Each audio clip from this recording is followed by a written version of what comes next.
ሰላም ናብዝ ወፈራ ብምጻኩም ደጊምና እንዳመስከና ቀጽልና ሃዛ ናይ ወፈራ መሳለጢት መርበብ ሓበሬታ ከመጌርና ተጥቀሙላ ከመጌርኩም ከአኒ ሳይን አፕ ትገብሩ ክንጋጸልኩም ክፍትልና ከምዝንሬደልና ናይ ወፈራ መሳለጢት ዌብሳይት meadi.translation.org ናያናቱ መጀመርታ ናይ ሎጊን ፔጅ ዝመጽእ ዘሎ እንድሕር ኦሬዲ አካውንት አለና ሳይን አፕ ጌርና ኮይና login ክንገብር ንኽእል ዩዘር ኔም ኢሜል ፓስወርድ ኒትና in case password ንሕረሲና ኢኻ ናብዚ መሕለፊ ቃል ረሲና ዝብል ዘሎ ሊንክ ኢሜይልና ሰዲድና ሳሚት ክንገብሮ ንኽእል ኢንስትራክሽን ካን ኣብ ኢሜይልና መጽዩ ከም ጌርና ንሕድሶ ፓስወርድና ማለት እዩ መጀመርታ እንድሕር ንመጽእ ኣለና ኣብዛ ዌብሳይት እንተዳኣን ዴታ መዝጊብና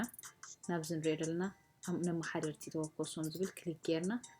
ኢሜይል ክንሰድድ ንኽእል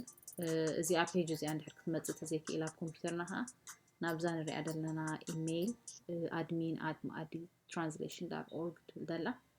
ንዓ ኮፒ ፔስት ጌርና ኢሜይል ሰዲድና ንሕና ተበግሶ ወይ ከዓኒ ድሌት ናይ ምትርጓም ነዞም ኣመሓደርቲ ምስ ነገርናዮም ድሕሪ ቁሩብ መዓልታት ከምዚ ንሪኦ ዘለና ኢሜይል ክመጸና እዩ እዚ ኢሜይል እዚ temporary password ወይ ናይ ግዚኡ መሕለፊ ቃል ዝሓዘ እዩ ነዛ ናይ ግዚኡ መሕለፊ ቃል ኮፒ ጌርና ከምኡውን ኢሜይልና ወይ ካነቲ ዩዘር ኔም ናህና ተጠቂምና ኸኣኒ ሎጊን ክንገብር ንፍትን ሞ መጀመርታና ስለ ዝኾነ ናብ ሳይን አፕ ወይ ካና ምዝጋብ ፎርም ክትሕልፈና ከምዚ ንሪኦ ዘለና ፓስወርድ ንቕይር ሶ መጀመርታና ስለ ዝኾነ ፓስወርድ ክንቀይር ፕሮምፕት ጌርና ቴሌፎንና ከምኡውን ሙሉእ ሽምና ማለት እዩ ሽምና ላስት ኔም አድረስ ኦፕሽናል እዩ ኣብዚ ኸ እቲ ንመልኮ ቋንቋ ክንመርጽ ንኽእል እዛ ዌብሳይት privacy policy law we can review it and terms and conditions the same we have to agree the terms and conditions so that we can sign up ከምዚ ጌርና ንምዝገብ ማለት እዩ ሶ ተመዝጊብና ናብዛ ናይ ወፈራ መተርጎሚት መርበብ ሓበሬታ ኣቲና ኣለና ሶ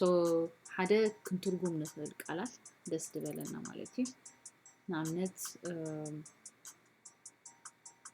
abort ድሕር ክንትርጉማ ደሊና in case ናህና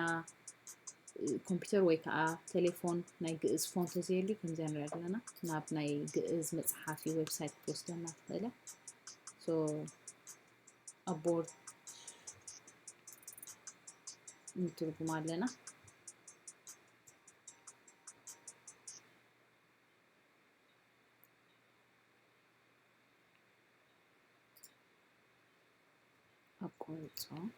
አቋርጥ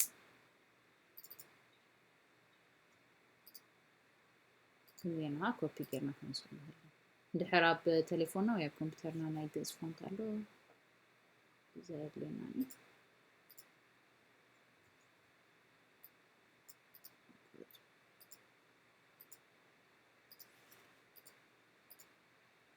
ከምዚ ጌርና ሕጂ ተርጊምና ያለና አቦርት ማለት እዩ ሶ እንድሕር ኣብቲ መረጽቲ ዝብል ድሮፕ ዳውን ሪና ንሕና ዝመረጽናዮ ኣፍታ ኣቋርጽዎ ትብል ሳምፕል ዩዘር ሶ ካልእ እንታይ ክንገብር ንኽእል ክንመርጽ ከዓ ንኽእል ካልኦት ዝተመረጻ ዝተተርጎማ ቃላት ኣቲና ክንመርጽ ንኽእል ኢና ማለት እዩ ሕጂ ኣብዚ ኦልሬዲ ስለ ዝመረጽና ኤረር ተምጻርና ኣላ ኩሉ ግዜ ሓደ ዩዘር ወይ ከዓ ሓደ ተጠቃማይ ንሓንቲ ቋንቋ ናይ እንግሊሽ ሓንቲ ግዜ ጥራይ ክመርጻ ዝኽእል ንሓንቲ ቋንቋ ናይ እንግሊዝ ካኒ 5 ግዜ ከዓ ትርጉም ከነበርክት ንኽእል ሕጂ ንኣብነት about ተርኢና ክልተ ግዜ ሓንቲ ብዛዕባ ኢልና መሪጽና ኣለና ሳምፕል ዩዘር ካልኣይ መሪጽና ብዛዕባና ኢልና ኣረኪብና ሶ about ክልተ ግዜ ኣረኪብና ኣለና እስካብ 5 ዕድል ኣለዎ ሓደ ተጠቃማይ ትርጉም ክህብ እንተዳ መሪጽና ሓንቲ ቋንቋ ናይ እንግሊሽ ግን ከነ ትርጉማው ናይ ንኽእል ኢና abandon ስለዚህ መረጽናያ ትርጉም ከመህባኝ ፈልና ሶ ክንዝሬልና ጌርና ናቪጌት እንገብር ነውና ካለ ቃላት ወይ አልፋቤት ደሎ ቃላት ትርጉም ትልና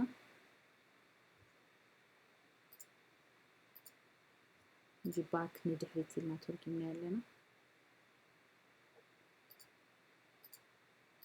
እንዝሬናها user sample ለቲዋሉ ድሓር እቲ ምርጫها ከም ዝረአና ተዝለዓለ ምርጫ ቁጽሪ ዘሎ ኣብ ላዕሊ መጻሉ 3 4